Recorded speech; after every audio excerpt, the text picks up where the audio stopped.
Welcome back to another episode of the 2023 Kulwicki Driver Development Program Finalist Driver Profiles. I'm Casey Campbell, and joining me today is one of the finalists of the program for 2023, Jacob Borst from Elon, North Carolina. How's it going, man? It's going pretty good. Been busy working on the cars, working and doing some schoolwork. All right. Okay, let's kind of start from the beginning. Like, what is your first memory of racing? My first memory of racing would probably, man, that's a hard one. There's so many when I was young. Um, Probably when I was started. There's honestly when I started racing, I don't even remember. That's how long I've been doing. I've been doing it since I was 4.5, and I really don't remember my first race. Um, I remember one go kart we had, and it's still sitting in our upper shop. And as a kid, we ran go karts for about half a year to about a year. And I remember running. That was like my favorite go kart. I think we won about every track we went to in it. And one of my favorite tracks, we won every race except the one race in it. So that was probably one of my first memories is really getting that go kart. It's white with like I think it might be a red and blue stripe number 70 on it. That's my ever first memory of racing is getting that go kart. Yeah. So, did you start in go-karts when you raced? Yeah, I actually started in go karts. We had some friends that were doing it, did some go karts, and I did that for about half a year to a year, and um, well, I really learned a lot and really kind of we did go karts and stuff. But we ended up transferring to quarter midgets that were a little safer. They had seat belts, just a lot more safety features than go karts, and a lot more family friendly, I guess. So we transferred to that, and that's really when I remember starting to race, and a lot of my races in those, and we did that for years and years. Yeah. So, how long did you race go-karts? We raced go karts for about half a year to a year, and we raced quarter midgets from I don't know 2010 What, or 11 to so what year? So you went from go-karts to quarter uh, midgets. How old were you when you raced a quarter midget? when I started racing quarter midgets. I was probably 5.5. Yeah, I think you had to be 5. The max age for them, I think, was 16 or 18. I'm not real sure anymore. I've been around them in a long time. Yeah. And I think we stopped racing those when I was probably 11 or 12. So we're in there for about 5, 6, 7 years around there. So, do you have any, like, is there like any specific memory you have of racing quarter midgets or anything like that? There's one I really remember, and Yeah. I'll always remember this because not many people can say this. Um, it was the Fall Nationals. We had it during Thanksgiving, our home track in Salisbury, North Carolina, NCQMA. It was called the Fall Nationals, and quarter midgets you can run different classes. So you can run up to 5 classes, and I think we ran 3 classes, and um, I think we ended in 20. I think it was 2015. It was my last year running them. We won 2 out of our 3 races, and I think we finished second in our other one. But the memory that I always remember is Richard Petty was there because his grandson was racing, and I got to take a picture in victory lane with Richard Petty. So that's probably one of the like as growing up, that's one thing that will probably always stick out to me because not many people could say that. Yeah, not many people. Of course, I think when you're referring to his grandson, you're referring to Thad, if I'm not mistaken, right? I'm pretty sure. Well, I actually think it was another one. Um, I don't remember his name, but I don't think he raced that long. I don't. I know it wasn't that, Pete Harrison but model. it was. It might have been. It was one of the grandkids. I do know that. Yeah, yeah. It's one of them. I know Harry. I'm good friends with the Moffats, so it's Yeah. yeah. So after quarter midgets, where did you go from there? After quarter midgets, it was. I've been in our 2016 season. I was 12 to 13. I think I was 12 years old, and we did it's the Allison Legacy series. It's in, and it's actually that Allison's like Donnie Allison and Bobby Allison, but they, I guess it was one of the kids. I don't remember which ones. If it was Donnie, I think it was Donnie's kids that actually ran the series, and it's like kind of like it was a 4-cylinder, kind of a 3/4 scale late model, a little bit. We were kind of looking to see what would be the right thing to really jump into from something super small to something a little bit more full size, shifting gears, talking on the radios. This kind of the essentials before you're really thrown out there with big name guys and a big competition. And we did that. I think we started in May because I had to be 12. I had to be 12 to run the series. So we missed a race or two, and we ran that for a whole season. And we ended up with 1 win and a lot of top threes. But I will say it's kind of embarrassing. It's probably embarrassing at the time, but now we all laugh about it. I remember my first race was in Orange County in the car, and I think we might have qualified third or fourth. And we decided, well, we'll start at the back just to get experience passing people. Never shifted a gear in a race before, just to make sure everything is smooth. We'll start in the back. And I remember we took off, and I wanted to go shift it into fourth. And at that time, I didn't know where fourth was. I knew, but I was still struggling with it.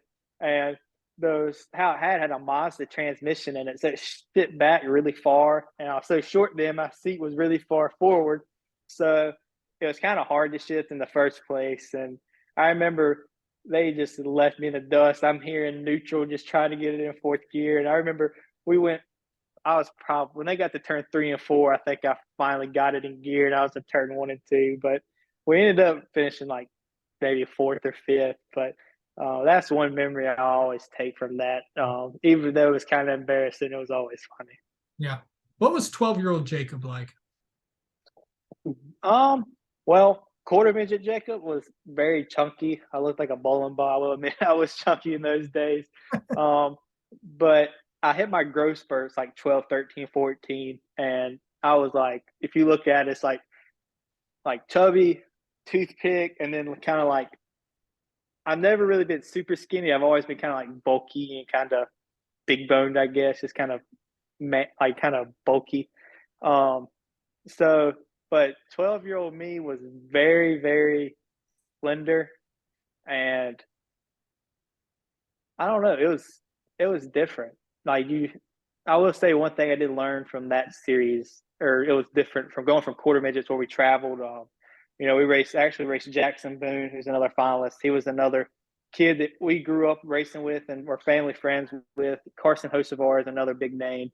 Yep. There's a lot of guys that we raced against in nationals and regional series and stuff. And, we traveled with these families, and you go out to eat with them after races and go to each other's houses and spend the night. And you were, everybody's friends, and, it's family atmosphere. But then going to bigger cars where it's kind of bring your friends to the racetrack. And, that was definitely the kind of grow up stage in racing where after you race, you're not shooting basketball or throwing football. It's, a lot more of doing a lot more work on the cars. And, it's kind of, for me, a growing as a driver, is working on stuff and being a little, I guess, I want to say serious, but, you weren't there to play around and see buddies. You were there to race. And, that 12 right there was when I really learned, a lot about what racing is really about, putting in a lot of hard work. What was growing up like, just in general?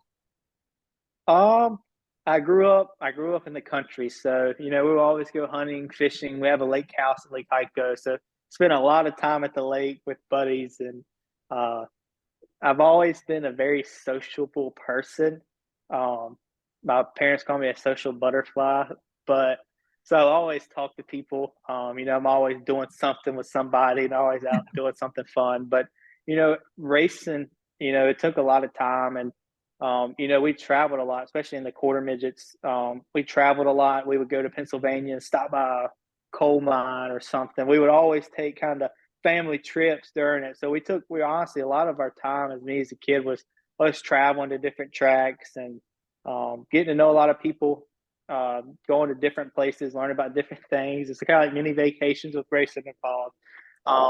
But I've always been, if we're not racing, we're at a track either Friday or Saturday night.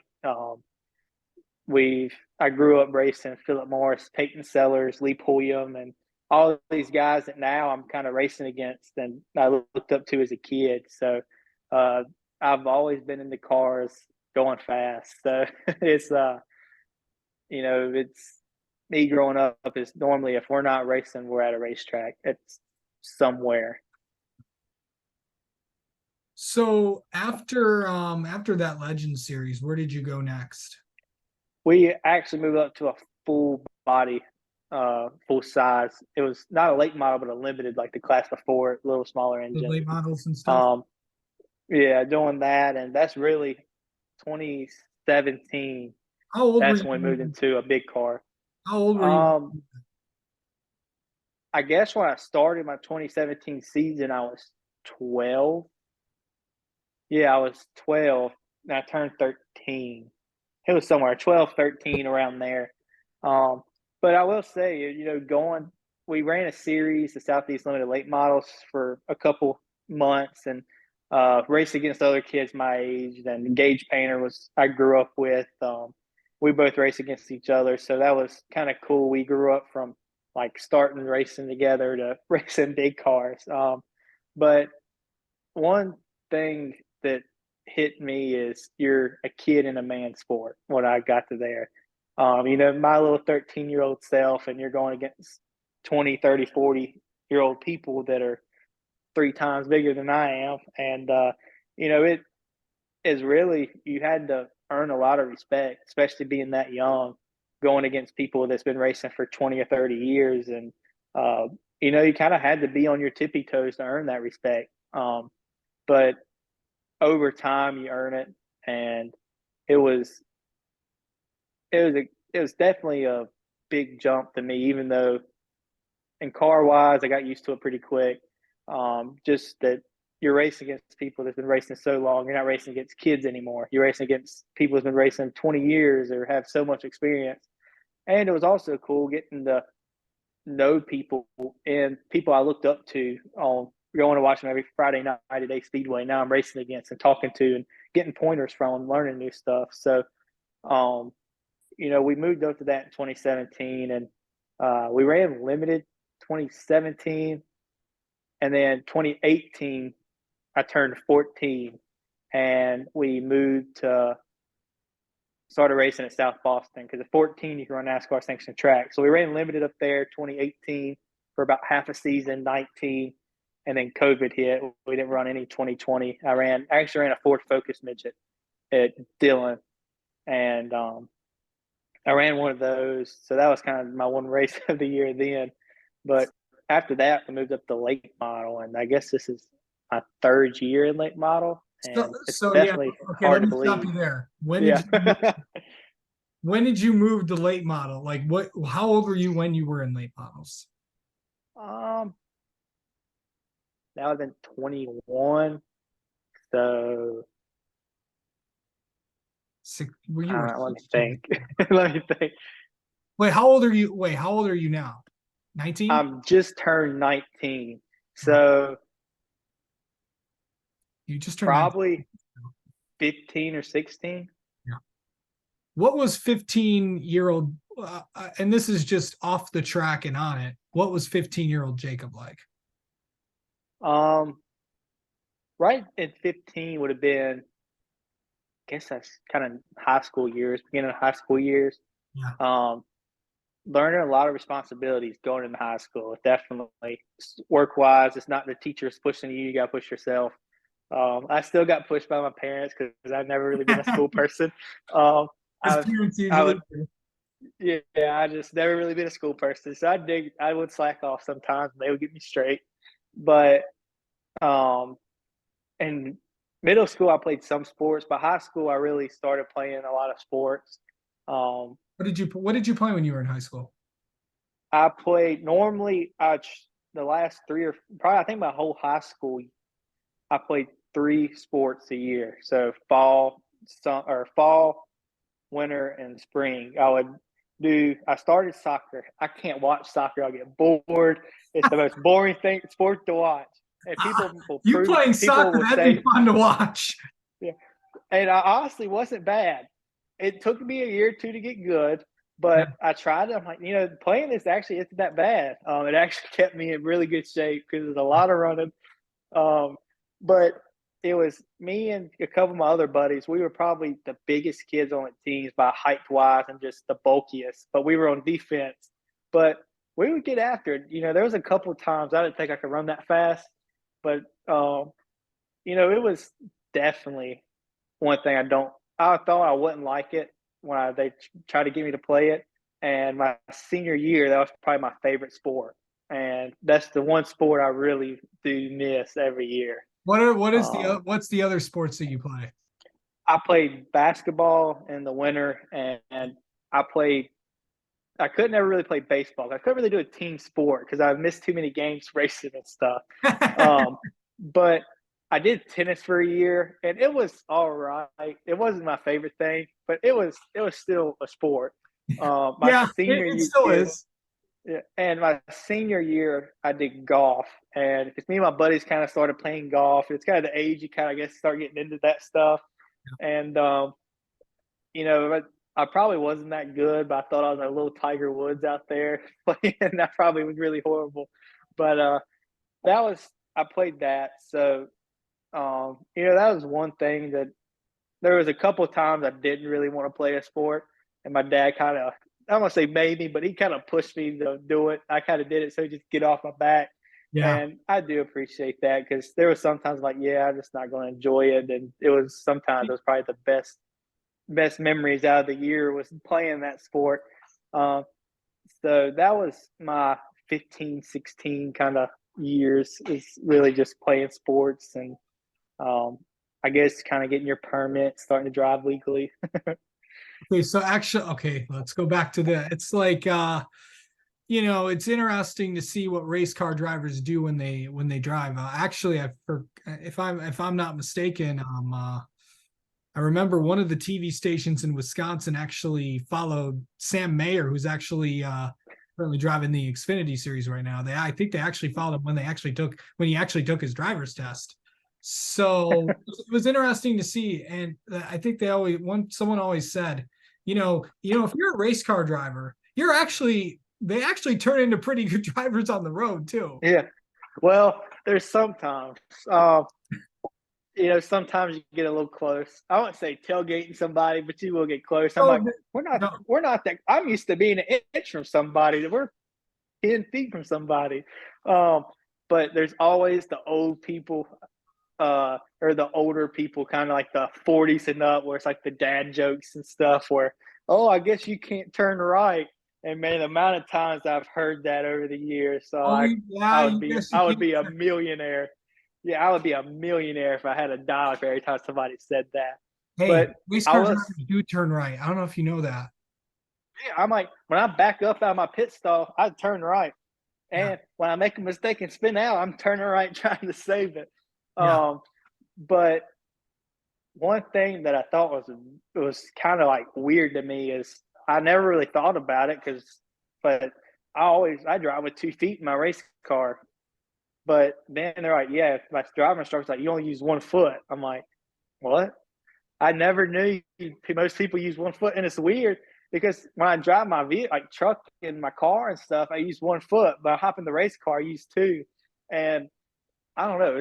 It was just super weird to me. Now I don't really think about it, but when I first started, it was kind of hard not to use my left foot to hit the brake. Yeah.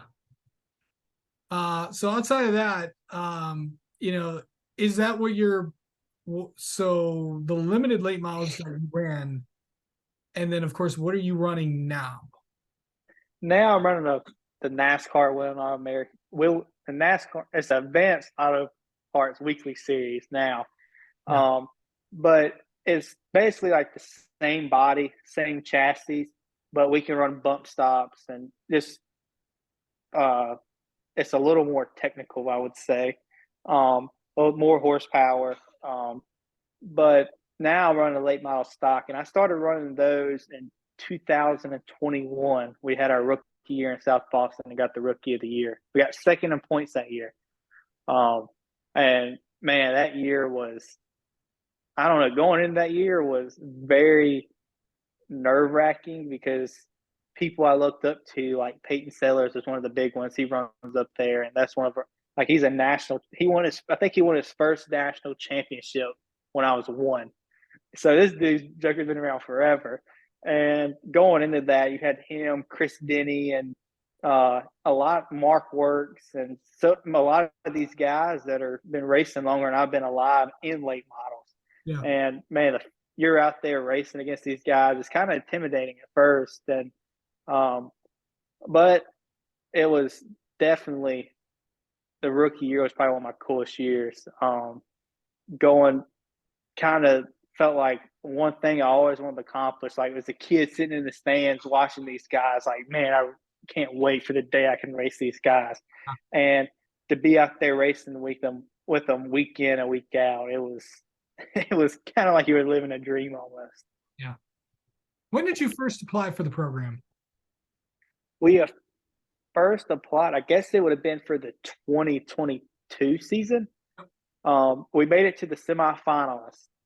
And, we were still kind of new to the late model stuff. The people we run against have been doing it so long. It's super competitive. And I feel like we had pretty good accomplishments, but we didn't have enough. We only had 1 year on our belt. We were still new at it. I felt like we had a decent chance, but not as good as somebody that's been doing it for a year or two, been involved in it. And then we reapplied this year and made it to the semifinalists and then made it to the finalists. So I think it was like a month from our interviews to when we announced it.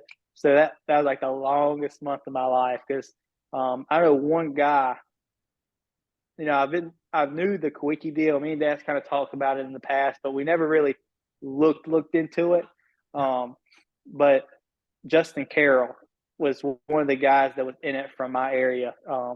He ran at Ace. I know one year he was running at Ace when he had it, and I was talking to Dad, and we were like, "Man, that's like the coolest thing ever." Like this guy has like gotten that program. Like only 7 people in the whole United States.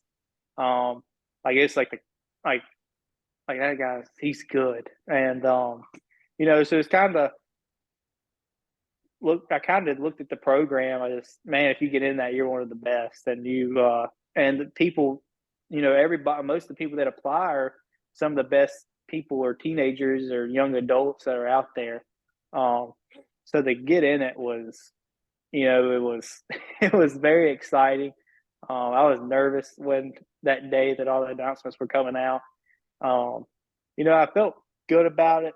But you still have that doubtful self about it. I know everybody has that. So it's like the what ifs and all that stuff. But, to get in it, man, it's, I looked up to Justin Carroll, and I still do. He's a smart guy, and he works hard. I think now he doesn't really do much racing, but as a kid, he's one of the guys that really pulled for his class act and represented y'all well. That's one reason I respected him so much is he was a class act. And, so, to look up the program and to a driver like that was in it and be able to say, I'm in it now is, it's one of my biggest accomplishments. To be a final 7 out of people all over the United States that entered is pretty cool. Doesn't do much racing. He's in the truck race this week. So, he'll be in the truck race this week. Yeah. Yeah. So that'll be good to see. Were you nervous that like you were talking about like how nervous you were for about a month? What was that like, just like all that waiting and going on? I'm like, we actually we're racing during that time. Yeah. So that kind of sped up a little bit, and I was finishing up my first year in college. So I was kind of had a lot of stuff on my mind. So it kind of went by kind of quick, but like the week is like, oh yeah, they're announcing in a week, and it was just I wish they would just go ahead and announce it so we could just know already. I was excited to know about it, but I was also nervous at the same time. And I remember I was on the way to school. I had a haircut that morning, Yeah. and I was on the way to school, and I looked down. I was like 12:50. I'm like, oh crap! They're coming out with the thing. They're coming out with the final 7 in 10 minutes. So I got on my phone with the Racing America, and I would scroll up like it's like 1 o'clock. I'll scroll up and refresh the page like every 2 seconds. Yeah. It's like 1 o'clock. I'm like, when are these people going to post this thing? And it finally came up, and I looked through it, and I looked and I saw my name. I'm like, well, this might just be like the semifinals that are in it. At the bottom of the page, it's the people that are in it.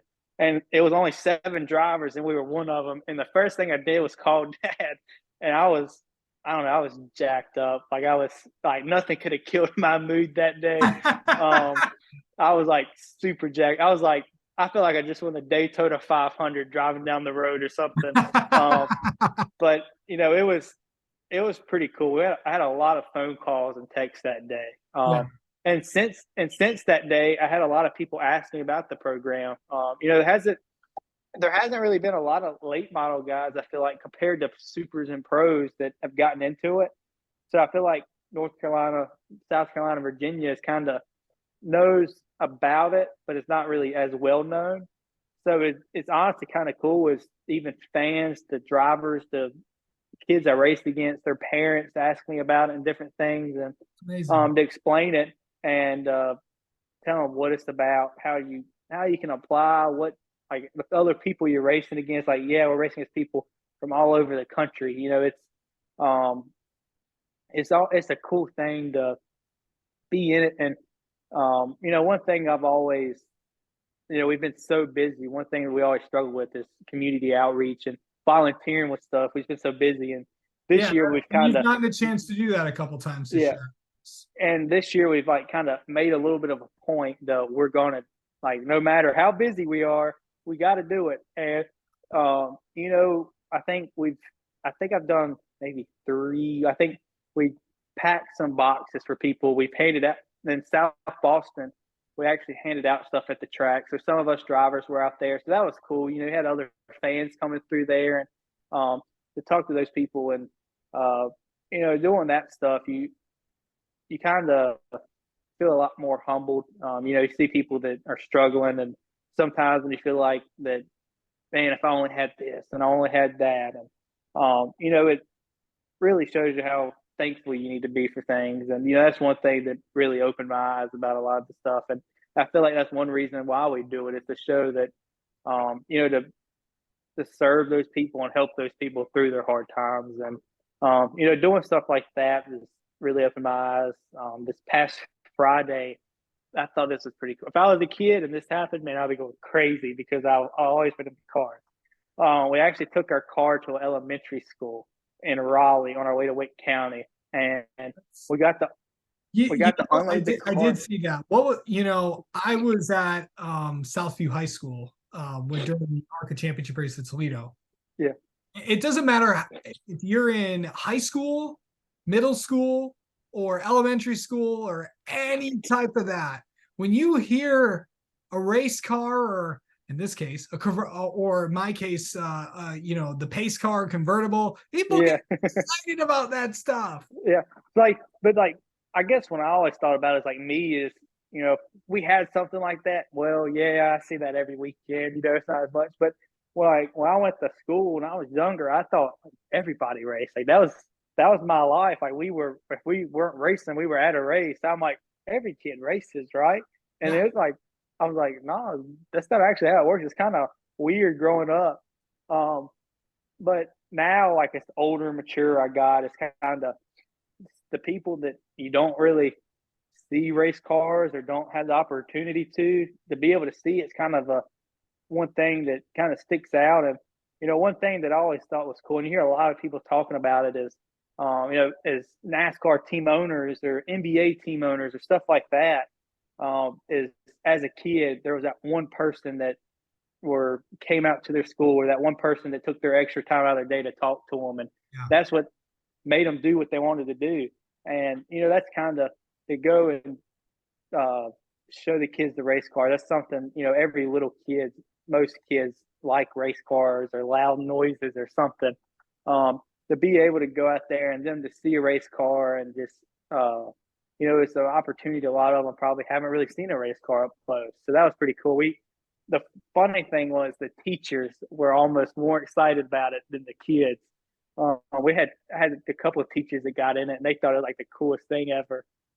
Because not many people actually get to be in one of these. I've been in a couple Yeah, of race cars in my day. I haven't done. yeah, I even it's like I've been. Someone even took me over like, those ride along things. yeah, I did that one time, so it was like it's it's and obviously I've never driven a race car. I've never thought about driving a race car in my life.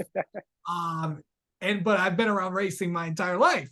So, but again, when you introduce racing or in any other case, like whether it's open wheel cars, NASCAR, stock cars, drag racing, sports cars, people get into that stuff. yeah. I know we actually did. I guess yeah, it was last year. We had this like the Rusty Wallace driving experience or something where you can pay to drive it or you can just ride along. They had it at South Boston, and I was actually one of the guys that got to drive as a ride along person. And to me, man, this is every weekend thing, just going around in circles, just kind of normal Saturday afternoon. And but to these people, I mean, that was like it was like the coolest night. It's like probably one of their favorite moments of their life is they got to ride in a race car. And I don't know if I was in public or I was at a racetrack. I was somewhere, and it caught me off guard. And it kind of shows you like some of that stuff that people don't get the opportunity to, how much it means to them. A guy came up to me and he's new racing and knew of me, but I got to know him and talk to him that day, and I knew he looked familiar from somewhere. Yeah. But he started talking to me, and he was telling me that I drove him around in the ride along car, and said he was still jacked up about it as one of the things that he'll remember is he got to ride in a race car. And Yeah. it's stuff like that I've been trying to think of the word, I guess not blessed, but it's the same meaning, to be able to race and be able to be a race car driver. And the the because of that, to give back to the community, a lot of people don't have that experience, or they've never seen a race shop or a race car.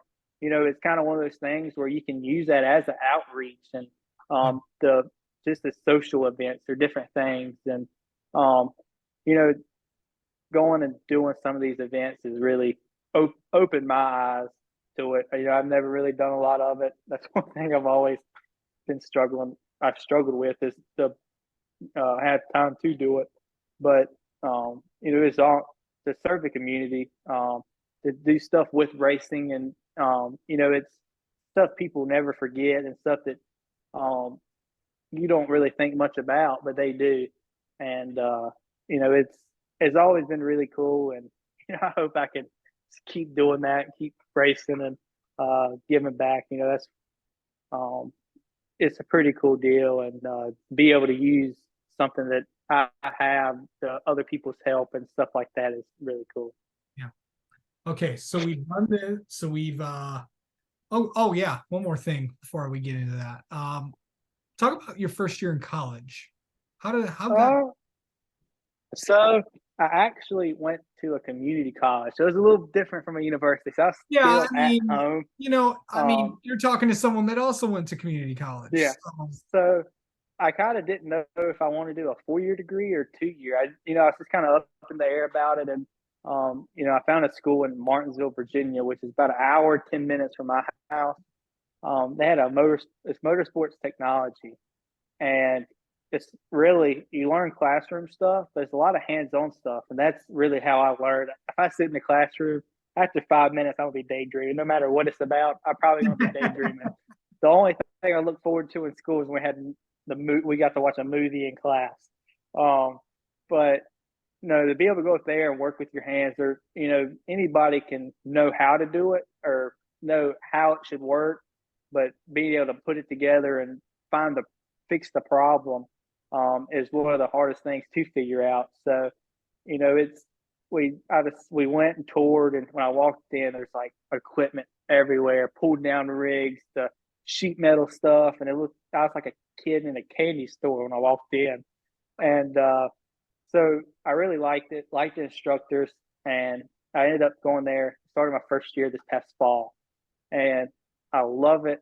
It's kind of when you enjoy what you're doing, I feel like you're more motivated to do stuff. I feel like I don't dread going to school, even though I go to English class. I don't dread going to it because I just enjoy it a lot more.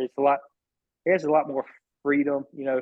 It's you have to write an essay, but instead of it being on Shakespeare, it's here's the guidelines and write it what you want to. So I can do racing related, car related, so much more stuff that it's in your interest. So And you get more out of um, it. yeah, I feel like I get more out of it. I feel like I can pay it. I feel like it keeps my attention longer, so I can learn a lot more. Um, but right now, me and Dad's I'm debating transferring to university after my second year and get my mechanical engineering degree, and that's what I should do. But yeah, at first I'm like, nah, I don't really want to sit in the classroom again. But the more I think about it, the more it's uh, the best option, I guess, the best decision to do it. Um, so I'm looking forward to that, and it's definitely been different leaving all of your high school friends that you've been with since kindergarten. Yeah. So it's definitely different, but you find your group of friends that have the same interests you do. Um, it's just kind of, I feel like the one thing I've really noticed in myself that I've learned is responsibility. Going and it's the teacher's not making you do the work. If you turn it in or not, they're still getting paid. The college is still getting paid. Oh yeah. Um, so it's definitely I learned a lot of responsibility with it. Um, but honestly, I'm ready. It ended a couple weeks ago, and I'm kind of ready for it to start back. I never thought I would say that about a school, but it's I really enjoy it, and I feel like I made the right decision on where I went. Yeah. Everyone needs a break at some time, but yeah, Yeah, it's fun. And you get more out of it. So that's yeah. all right. So I've done this with all the finalists I've got to do this series with. So let's get to know you a little bit, Jacob. How about that? All right. All right. So what do you have any racing superstitions? Well, like when we first started late model, it was my mom that was really about it. Like if we had if we wrecked or something one weekend, and then if we wrecked the next weekend, and somebody was wearing like we were all wearing kind of the same stuff, like you weren't allowed to wear that to the racetrack. Like she'll give you a hardest time about wearing that. And if we won, she'll be like, all of us have to wear this exact same thing next It's weekend. like it's like the Yeah, superstition thing. It's like yeah. yeah. But it's kind of when growing up, other parents are like, you can't wear green, you can't have green on the car, you can't eat popcorn and stuff like that. I'm like, yeah, I don't know. I've not It's heard never, I've heard the green race car one. I've yeah. not heard the popcorn one. I thought it was a little weird, but That's a little weird. it's, yeah, I don't know. I don't know, I guess never really believed in them. I guess I never really thought about Yeah. Um, if you're so what is your favorite track that you race on? it. That's a very good question. I was probably over the years. I'll have to give. I have two that are first, and they're tied. Yeah. But I have to give a very close second to Orange County, even though it's an old track, very banked. You run like kind of near the wall on one of the turns. It's just totally different from any other track I run. Has a lot of history behind it. So that's probably one up there. It's when I get done with that, like a race there, feels like I just ran a marathon. Yeah. Um, but my two favorite, this kind of always stuck out to me was one was Motor Mile. I've only ran there one time, and I always wanted to go back. Yeah. Kind of long straightaways, bank turns. It's just something about the place I always enjoy. Of course, that's Um, where SRX is going too later this year. yeah, and the other one is actually not open anymore. It's not even. I don't even know if it's there. It was actually Myrtle Beach Speedway. Yeah, it's I not ran there, and yeah, it closed in 2021. It was actually yeah, on I think it was on Dale Jr.'s Lost Speedways. yeah, we ran there. So I ran there two races in one weekend. We ran in 2017 that Southeast Limited Late Model. It was like two divisions, and we were running both. and we ended up winning one of them. So I feel like it's kind of cool saying I could win there, and you can't go back. So it's kind of saying that you won there is kind of a cool deal. But you can now say that I've won at Myrtle Beach Speedway, even though it's closed.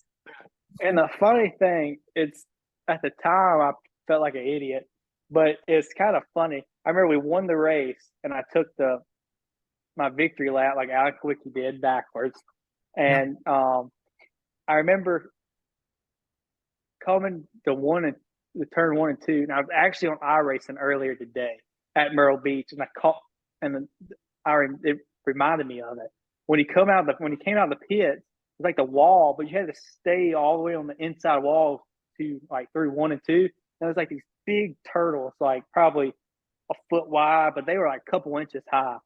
And I remember I was taking my victory lap, and I was going backwards. I didn't think about it, and I ran over it with my right side. I thought the wheel fell off or something. I was freaking out, but I ended up running over one of those. But it was super. It was a big track, very fast. It had a lot of character to it. You had to save a lot. It was a very abrasive track. But it was, I don't know. It's just one track that just really stuck out to me, I guess. What are three things? And finally, what is three things people do not know about Jacob Borst? Ooh. Do not like snakes. That's the embarrassing one. I'd hate snakes. Oh, The new build, we a got lot a of new people do. shop, and yeah, we got a new shop and cleaned it out. We've already killed like I don't know. I think it's been 2 copperheads. I'm like, I don't even like this place anymore. Like, I have to deal with these things. Either that or But spiders. yeah, I like the no legs. Yeah, that's not for me. Um, trying to think. What are two other things? That's a hard one. Just like um, interesting facts about you that people might not know. yeah. Since I'm into cars, on the off seasons, we have another hobby. Because you get racing, you have a 3 month break. Like, what do you do with your life? You're busy all throughout the year. It's like you're either in the shop sleeping or racing. Like that's all you do. And so we're like, when it's winter, like we need some kind of hobby, like something to do. And a couple years ago, we started riding four wheelers in West Virginia in the mountains, Yeah. and we slowly moved up, I guess, and now we have side by sides with like the enclosures and the heaters. So when you go up there in the winter, when you hop in, it feels like you're just getting in a normal car. But that's one thing probably a fair amount of people know about me, but I really enjoy that. It's going up there and riding because I like anything with the steering wheel. It's a challenge, and I always like a challenge Yeah. because you go through some stuff. I'm like, I don't know if I want to go down this hill or up this hill. But the third, um,